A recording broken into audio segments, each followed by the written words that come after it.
नमस्कार मित्रों, मैं श्वेता मिश्रा एक बार फिर आप सभी का बहुत बहुत स्वागत करती हूँ।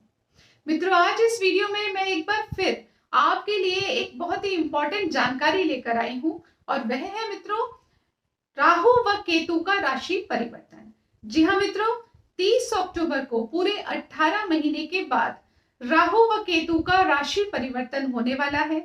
राहु देव मीन राशि में प्रवेश करेंगे और वहीं दूसरी तरफ केतु देव कन्या राशि में प्रवेश करेंगे।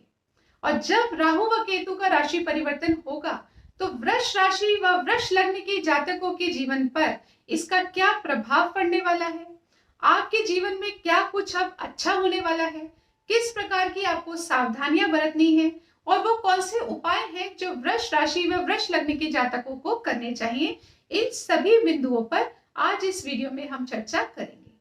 तो मित्रों, यदि आपके लग्न कुंडली के प्रथम भाव में नंबर लिखा है 2 तो आप वृष लग्न के जातक हैं, जो कि आप स्क्रीन पर देख सकते हैं।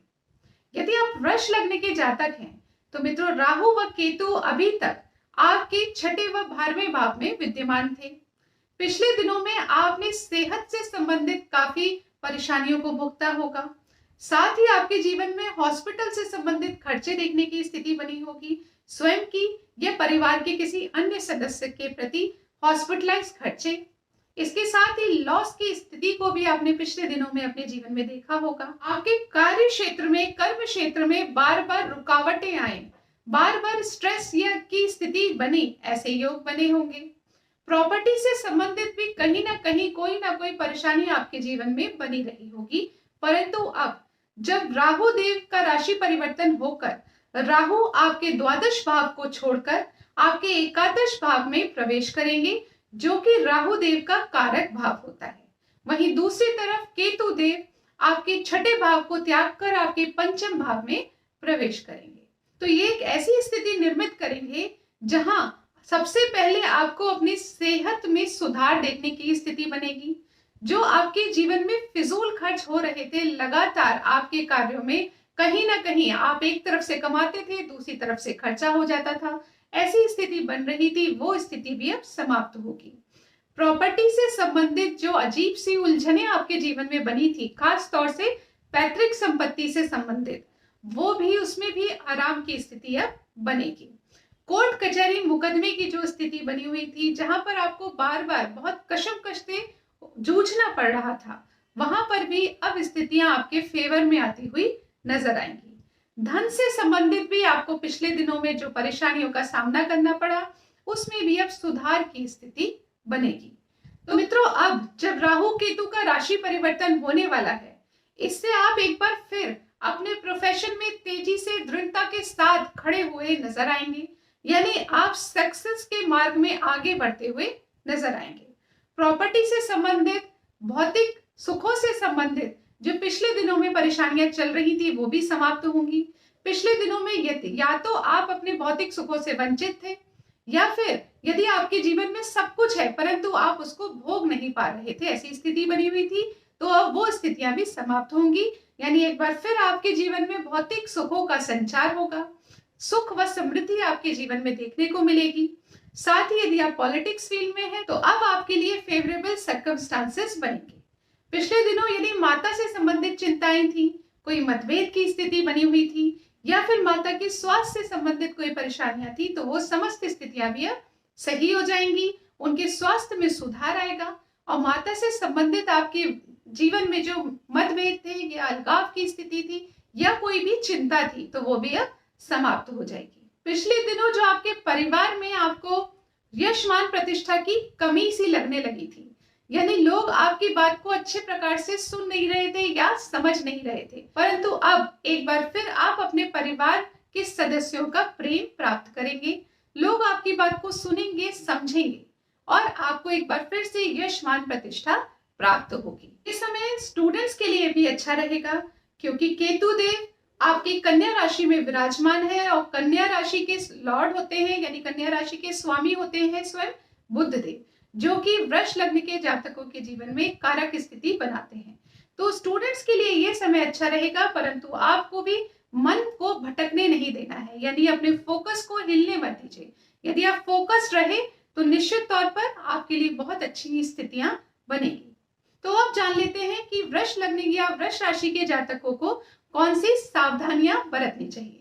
तो मित्रों, सबसे पहले मैं विद्यार्थियों से यानी स्टूडेंट से ये कहना चाहूंगी कि आपको अपना फोकस नहीं हिलने देना है।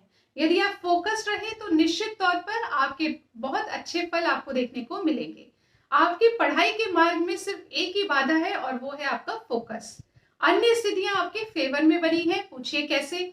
तो देखिए, केतु देव आपके पंचम भाव में विराजमान है, परंतु वो किसकी राशि में विराजमान है?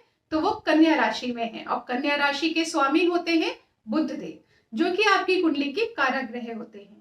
तो यदि बुध देव आपकी कुंडली में अच्छी स्थिति में बने हैं तो आप समझ लीजिए केतु के अच्छे फल आपको प्राप्त होंगे, यानी आप बहुत अच्छे प्रकार से पढ़ाई कर पाएंगे, आपके बहुत अच्छे रिजल्ट्स आएंगे। लेकिन सावधानी क्या बरतनी है? तो सावधानी बरतनी है कि आपको अपने फोकस को हिलने नहीं देना है। इस तरफ से फोकस हिला और आपको अपने मार्क्स में तुरंत डिक्रीज होता हुआ महसूस होगा। लेकिन यदि आप फोकस्ड रहे, मेहनत करते रहे, जो कि राहु देव अपने कारक भाव में बैठकर आपको मेहनत करने के लिए आपको प्रेरणा भी देंगे। यदि आप मेहनत करते रहे और फोकस्ड रहे तो निश्चित तौर पर स्टूडेंट्स के लिए बहुत अच्छे फल उनको प्राप्त होंगे। इसके साथ ही आपकी आय के स्रोतों में वृद्धि तो होगी, परंतु आपको अपनी आलस प्रवृत्ति का त्याग करना पड़ेगा। यदि आपके अंदर आलस प्रवृत्ति बनी रही तो आप अपने मार्ग में उलझने स्वयं पैदा कर लेंगे। इसके साथ ही अगली सावधानी आपको क्या बरतनी है? तो मित्रों, यदि आप विवाहित हैं तो आप समझिए कि आपको अपने जीवन साथी के साथ बहुत अधिक एक्सपेक्टेशंस नहीं रखनी है।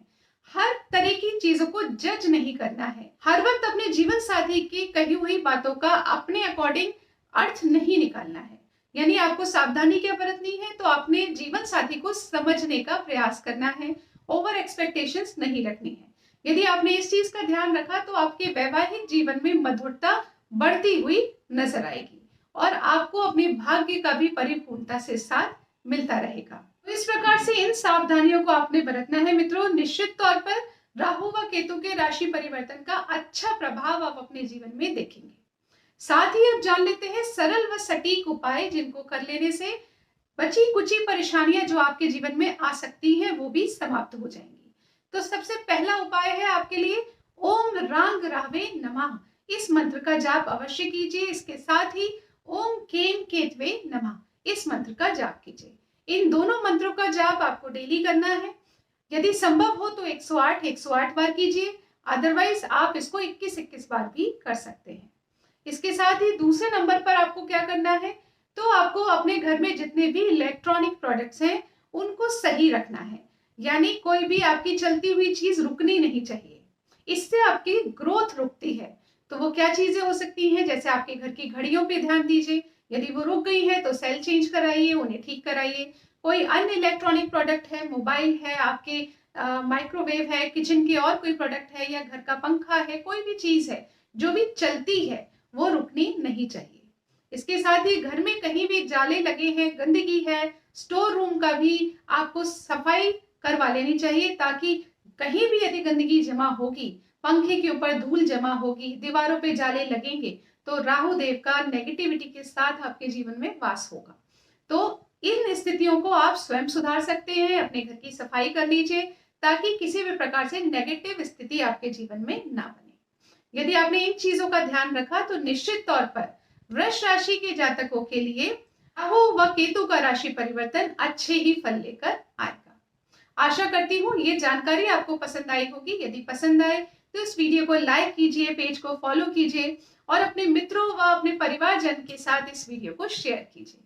अगले वीडियो में आपसे फिर मुलाकात होगी। तब तक के लिए नमस्कार।